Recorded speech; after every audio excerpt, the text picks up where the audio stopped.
चलो तो एक और नया दिन और मैं बलजीत परमार हाजिर हूँ एक नई कहानी, एक नया किस्सा लेकर।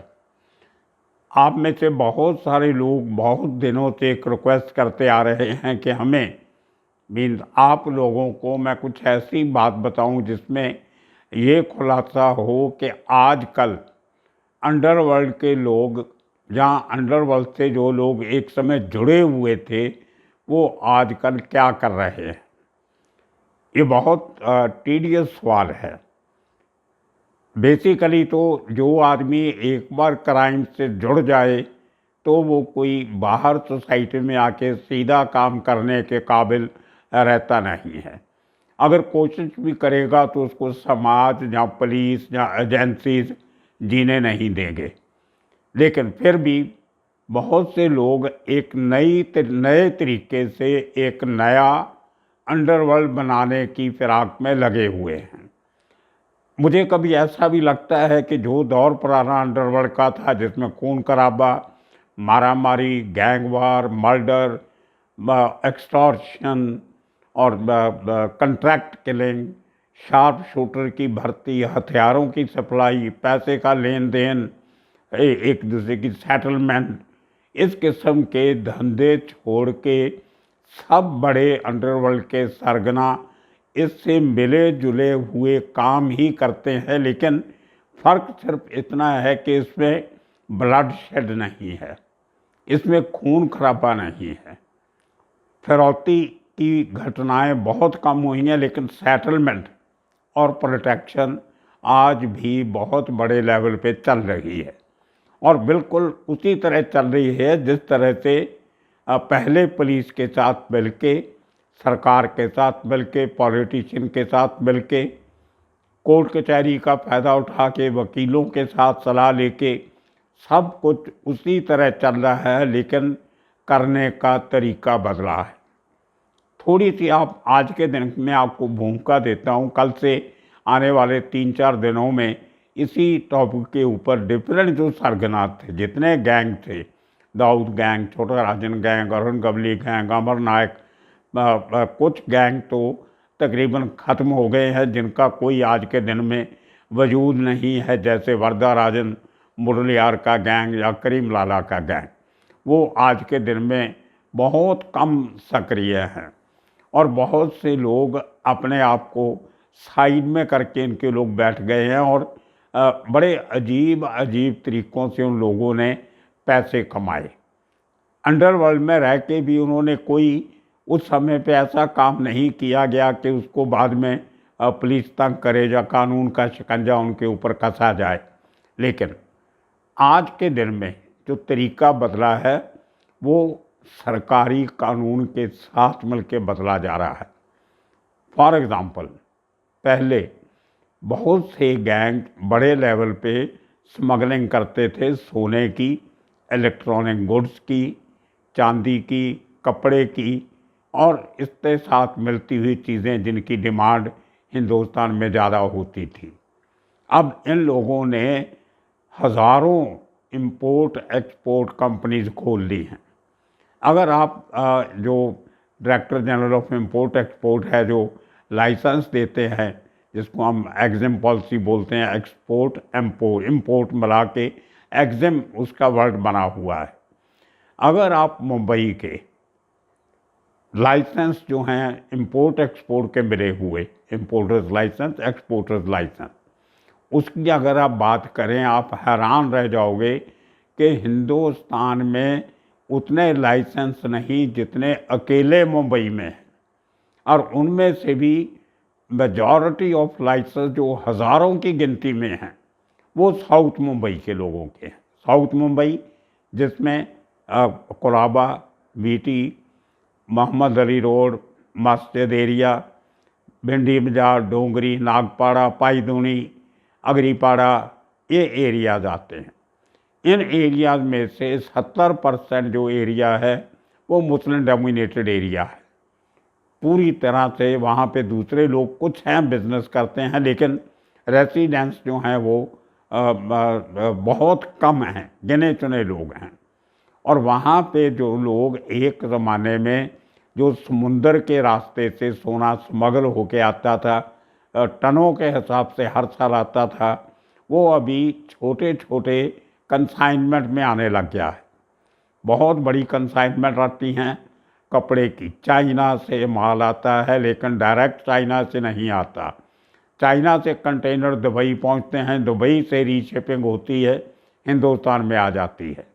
उनमें कंसाइनमेंट का नाम कुछ और होता है। जैसे आप बोलो चाइनीज़ इलेक्ट्रॉनिक गुड्स हैं, छोटी मोटी गुड्स, कोई जैसे डेकोरेशन का सामान आता है, घरों का डेकोरेशन का जो पीस हम रखते हैं मेंटल पीस पे, छोटे मोटे लाइट बल्ब, इस किस्म की आइटम जो आप घर की सजावट में इस्तेमाल करते हो, उसमें पौधे वौधे बहुत आते हैं, छोटे प्लास्टिक के फूल, छतरियाँ, ड्रेसेस, चिल्ड्रन वियर, जूते, घड़ियाँ, चीप घड़ियाँ, मोबाइल फ़ोन, इस किस्म का सामान बहुत सारा चाइना से बहुत सस्ता आता है। उसमें बहुत सी आइटम ऐसी हैं जो सरकार ने बैन कर रखी हैं, लेकिन जो कंटेनर जब चाइना से भरता है उसमें काफ़ी सारी चेंजेस जो हैं सामान की, वो रास्ते में दूसरे कंट्रीज़ में कर दी जाती हैं, जिनमें बैंकॉक और थाईलैंड दो में बैंकॉक और दुबई दो मेन सेंटर्स हैं।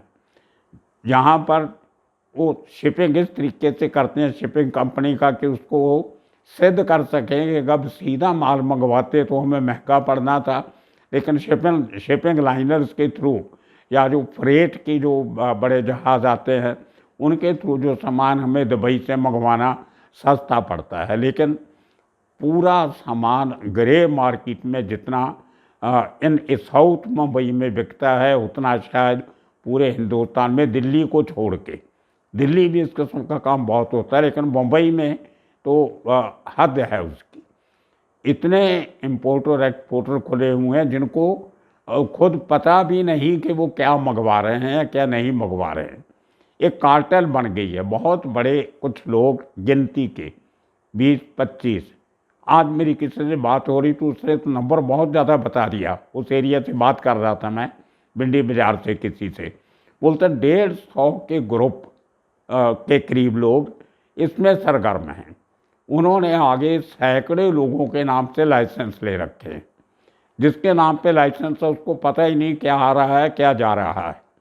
आपने ऐसा देखा होगा, पिछले हमने एक एपिसोड आपको सुनाया था जो मुद्रा पोर्ट पे बहुत बड़ी एक ड्रग की, कोई 200 करोड़ के करीब ड्रग का एक कंसाइनमेंट पंजाब पुलिस ने और गुजरात की एसटीएफ ने मिलकर पकड़ा था।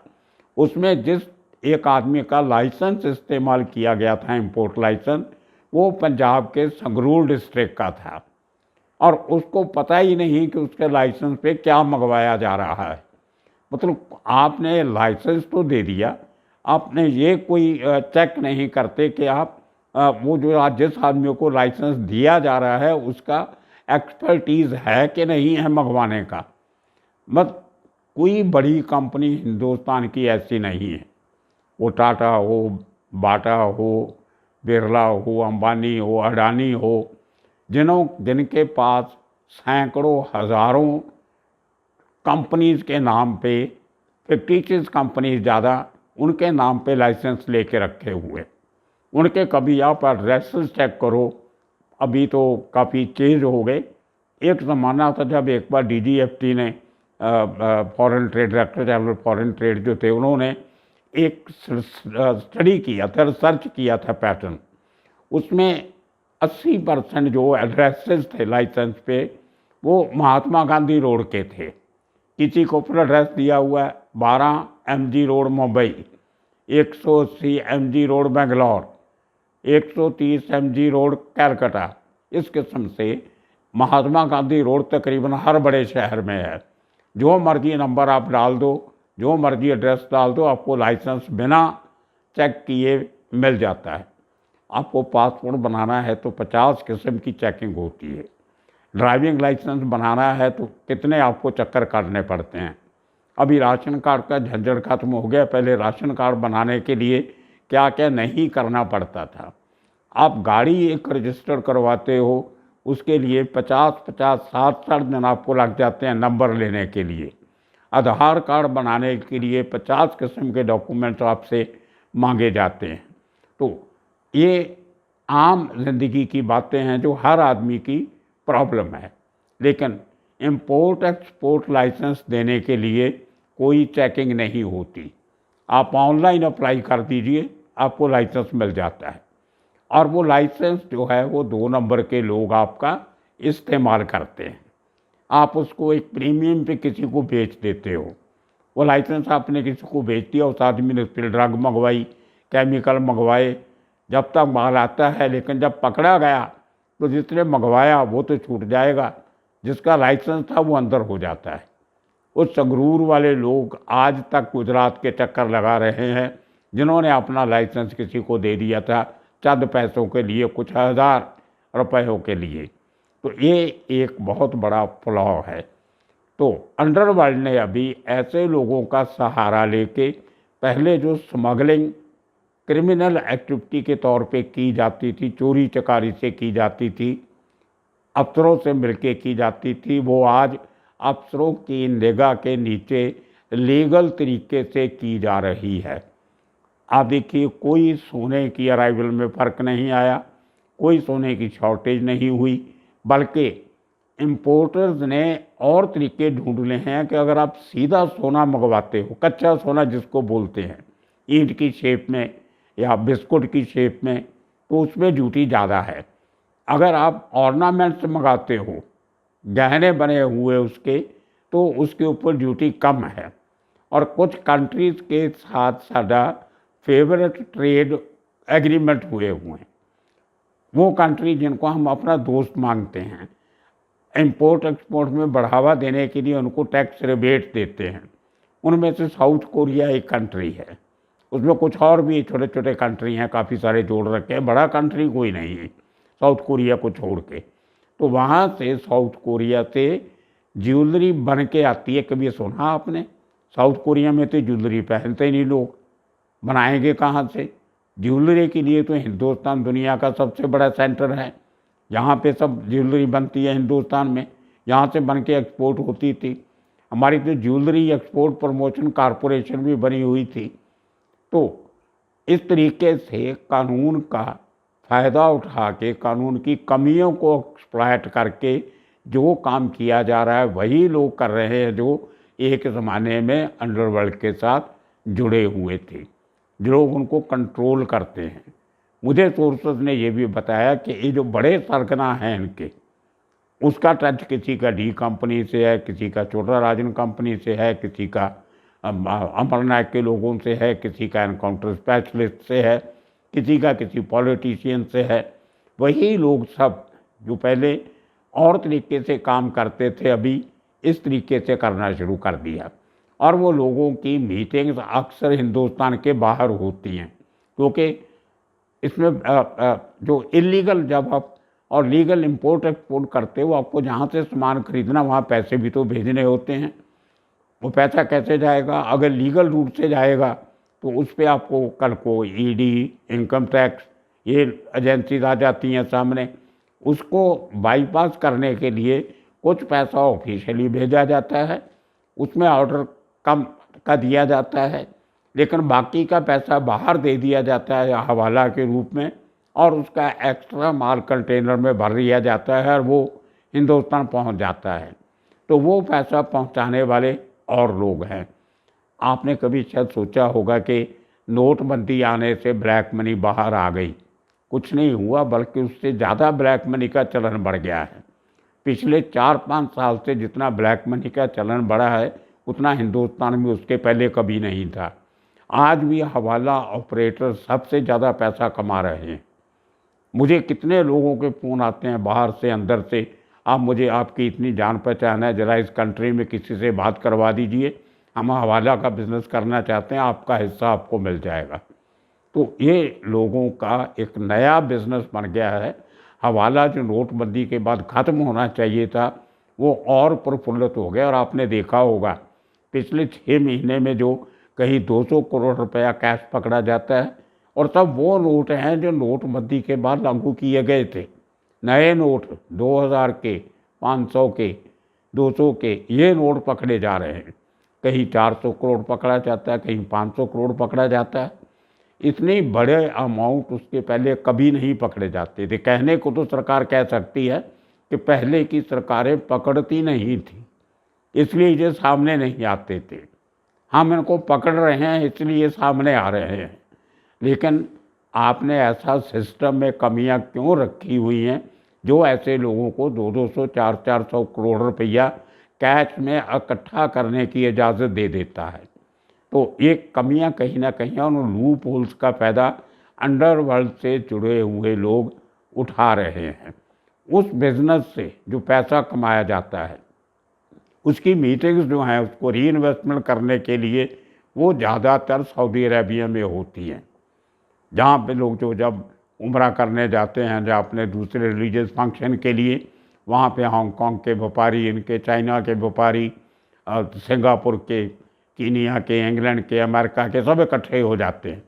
तो वहाँ पे बैठ के पूरी प्लानिंग, लेन देन वहाँ से होती है। उसके बाद उसकी इन्वेस्टमेंट रियल एस्टेट में की जाती है। आप देखिए पिछले 10 साल में जितने tower, high rise apartment south Mumbai में बने हैं उतने भला के पूरी मुंबई में नहीं बने। और उनके कभी आप उनके बिल्डर्स के नाम, उनके मालिकों के नाम निकाल के देखो तो वो लोग हैं जिनके पास एक दुकान खरीदने की हिम्मत नहीं है और 200-200 करोड़ रुपए के टावर खड़े कर दिए। ये सब पैसा कहाँ से आ रहा है? कौन अरेंज करता है? कैसे उसका सर्कुलेशन मार्केट में किया जाता है? और जितने लोग एक ज़माने में अंडरवर्ल्ड के साथ जुड़े हुए थे, जो काम पुलिस का है, ईडी का है, एनआईए का है, लोकल पुलिस का है, सीबीआई का है, इनकम टैक्स का है। आप ज़रा जितनी बिल्डिंगें साउथ मुंबई में बनी हैं उनका रिकॉर्ड चेक करना शुरू कर दीजिए पिछले 10 साल में, उनकी बैकग्राउंड निकालिए, आपको पता चल जाएगा। उसी तरह दूसरे गैंग्स की बात करेंगे जो मलाड में, भाई ठाकर का गैंग विरार में, कितना पैसा जो लग रहा है आम आदमियों के नाम पे, असल में वो पैसा है किसका, कहाँ से आता है, कौन सी कार्टेल्स वो आपको पैसा सप्लाई करते हैं जो रियल एस्टेट में लगाया जा रहा है। हमारे हिंदुस्तानियों को सबसे बड़ी कमज़ोरी है, हर आदमी अपना खुद का घर चाहता है, घर पे छत होनी चाहिए। नौकरी लगते ही सबसे पहले उस आदमी की कोशिश होती है अपना छोटा सा घर बना लूँ, अपना आशियाना होना चाहिए। उसके लिए बैंक का लोन लेगा। लोन लेने के लिए उसके जो सैलरी में से हर महीने कट के जाता है उसकी तकलीफ़ें शुरू हो जाती हैं। फिर कोशिश होती है कि अपना घर है तो शादी अच्छे घर में हो जाती है, तो उसमें उनको फिर वो जो दहेज होता है वो ज़्यादा मिल जाता है। ये पूरे हिंदुस्तान का कल्चर है। पैसे वाले को, घर वाले को दहेज ज़्यादा मिलेगा, लड़की ज़्यादा पढ़ी लिखी मिलेगी, वो भी कमाएगी। तो इस चक्कर में पढ़ते पढ़ते जब 20 साल 25 साल के बाद कर्जा ख़त्म होता है तो वो घर जो उस आदमी ने खरीदा होता है उससे डबल पैसे अदा कर चुका होता है। 10 लाख के घर के ऊपर अगर 10 लाख लोन लिया तो 15 साल में वो 20 लाख, उसको 10 लाख देना पड़ जाता है, 10 का 20 देना पड़ता है। ये अजीब हालत है, ये डबल ट्रैप है। एक तरफ से जो बैंक के आपका पैसा पड़ा है कमाई का, खून पसीने की कमाई का, वहाँ से तो आपको 5%, 5.5%, 5% साल का इंटरेस्ट बढ़ेगा एफडी के ऊपर, जहाँ सेविंग बैंक पे तो कुछ भी नहीं मिलता, बहुत कम है। लेकिन जब आप लोन लेते हो, आपकी एफडी बैंक में 10 लाख की पड़ी है, आपको 5.5% मिल रहा है। उस एफडी के ऊपर अगर आप लोन लेते हो तो आपको 9.5-10% में मिलता है। गारंटी भी आपकी, पैसा भी आपका, और आप 4.5-5% बैंक को ज़्यादा दे रहे हो। किस बात का दे रहे हो? ये हमारी पॉलिसीज़ हैं। उसको फिर चोरी चकारी करने के लिए जो बिल्डिंगों के असल रेट होते हैं उससे बहुत कम रेट से फ्लैट खरीदे जाते हैं। तो ये बहुत लंबा चौड़ा रैकेट है जो बिल्डर क्रिमिनल माफिया, जो पहले क्रिमिनल माफिया था आज वो इन्वेस्टमेंट माफिया हो गया है। और फिर उस पैसे की वसूली कैसे की जाती है, उनका जो रिटर्न आती है जो लगाए पैसे की, कैसे डिस्ट्रीब्यूट होता है, और उसके अंदर कैसे पूरा सिस्टम कंट्रोल किया जाता है, ये सब बातें आज के अंडरवर्ल्ड के साथ जुड़ी हुई हैं। तो एक एक जो पुराने गैंग थे, जो पुराने गैंगस्टर थे, उनके किस्से कहानियाँ लेके आने वाले दिनों में फिर हाजिर होंगे। तब तक के लिए आप सबका शुक्रिया, धन्यवाद।